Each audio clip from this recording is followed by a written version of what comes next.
Good afternoon students. Class 6 subject Hindi, part 3 योग्य शिष्य। तो हम लोग योग्य शिष्य पढ़ लिए थे, इसमें इसकी कहानी भी समझ लिए थे। आज हम लोग इसकी एक्सरसाइज करेंगे। पेज नंबर 17 पर मौखिक प्रश्न। गुरुजी क्या करते थे? तो गुरुजी शिक्षा देने का कार्य करते थे। दूसरा प्रश्न है, गुरुजी की पुत्री कैसी थी? तो इसका उत्तर है, गुरुजी की पुत्री बड़ी बुद्धिमान और सुंदर थी।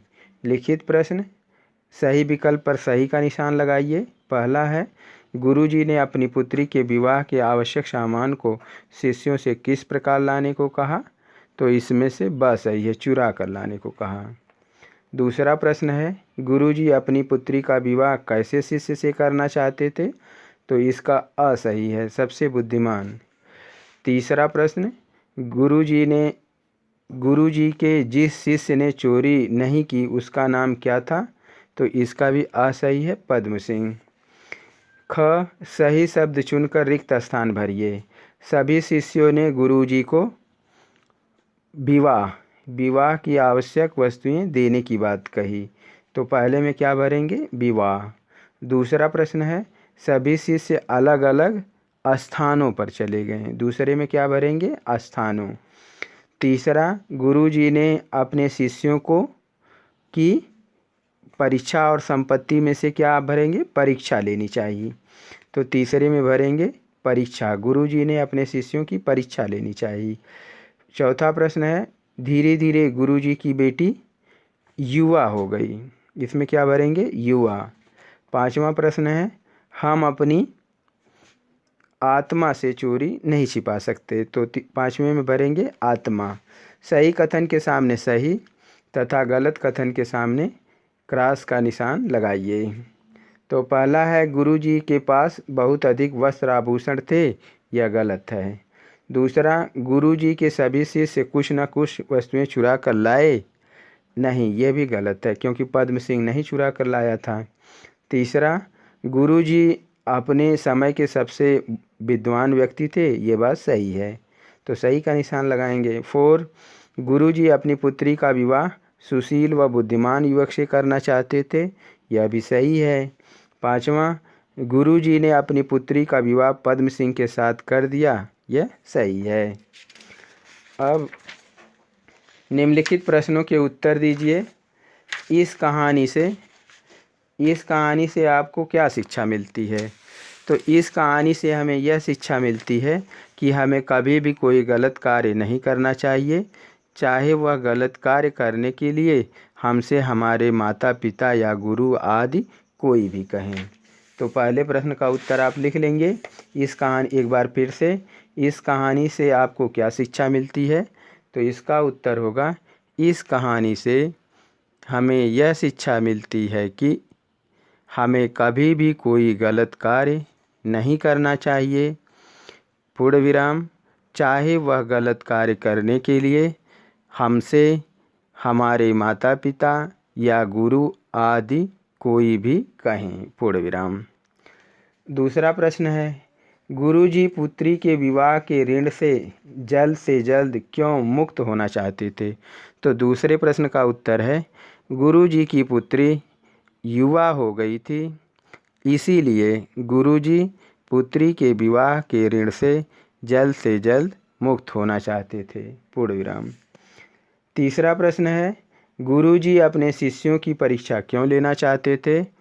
तीसरे प्रश्न का उत्तर है, गुरुजी अपनी पुत्री का विवाह एक सुशील व बुद्धिमान युवक से करना चाहते थे, पूर्ण विराम, इसीलिए गुरुजी अपने शिष्यों की परीक्षा लेना चाहते थे। प्रश्न 4, पद्म सिंह कुछ भी चुरा कर क्यों नहीं ला सका? तो प्रश्न 4 का उत्तर है, पद्म सिंह को अपने गुरु की यह शिक्षा याद थी कि हमारी आत्मा सब कुछ देखती है, इसलिए वह अपनी आत्मा से चोरी नहीं छिपा सका था, इसीलिए पद्म सिंह कुछ भी चुरा कर नहीं ला सका। एक बार फिर से प्रश्न 4 का उत्तर, पद्म सिंह को अपने गुरु की यह शिक्षा याद थी कि हमारी आत्मा सब कुछ देखती है, इसलिए वह अपनी आत्मा से चोरी को नहीं छुपा सकता था। पूर्ण विराम। इसीलिए पद्म सिंह कुछ भी चुरा कर नहीं ला सका। प्रश्न 5, गुरुजी ने पद्म सिंह को अपनी पुत्री के लिए सबसे योग्य वर क्यों माना? तो प्रश्न 5 का उत्तर है, पद्म सिंह सबसे अधिक बुद्धिमान और मर्यादा वाला शिष्य था, इसीलिए गुरुजी ने पद्म सिंह को अपनी पुत्री के लिए सबसे योग्य वर माना। प्रश्न संख्या 5 का उत्तर एक बार फिर से, पद्म सिंह सबसे अधिक बुद्धिमान और मर्यादा वाला शिष्य था, इसीलिए गुरुजी ने पद्म सिंह को अपनी पुत्री के लिए सबसे योग्य वर माना। भाषा और व्याकरण। निम्नलिखित शब्दों के स्त्रीलिंग लिखिए। सेठ का सेठानी, राजा का रानी, युवक का युवती, बेटा का बेटी, बुद्धिमान का बुद्धिमती, शिष्य का शिष्या। निम्नलिखित शब्दों के वचन बदल कर लिखिए। तो जैसे स्त्रीलिंग है तो पुल्लिंग और पुल्लिंग है तो स्त्रीलिंग, ऐसे लिखना है। तो निम्नलिखित शब्दों के वचन बदल कर लिखिए। तो बेटी का नहीं, निम्नलिखित शब्दों के वचन बदल कर लिखिए। तो एक वचन है तो बहुवचन, स्त्रीलिंग पुल्लिंग नहीं करना है, बल्कि एक वचन है तो बहुवचन और बहुवचन है तो एक वचन करना है। जैसे बेटी का बेटियाँ, वस्तु का वस्तुएं, बेटे का बेटा, सच्चा का सच्चे, बातें का बात, चोरियाँ का चोरी। निम्नलिखित शब्दों को शुद्ध करके लिखना है, तो इसको आप शुद्ध करके लिख लेंगे। फिर नए वाक्य बनाइए। निम्नलिखित शब्दों से वाक्य बनाइए। ऋण, तो एक वाक्य बनाइए जिसमें ऋण शब्द आना चाहिए।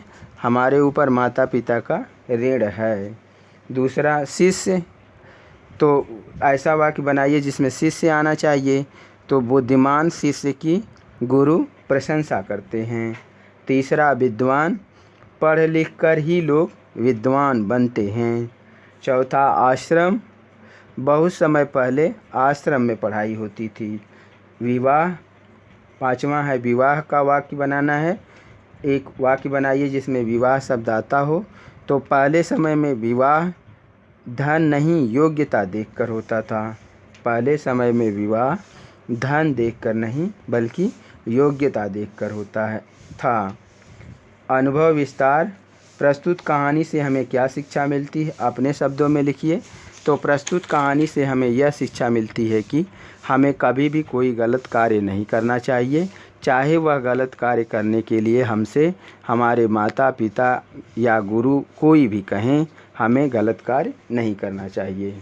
तो चैप्टर नंबर 3 की एक्सरसाइज क्वेश्चन आंसर आप लिख लेंगे कॉपी में। Thank you. Have a nice day.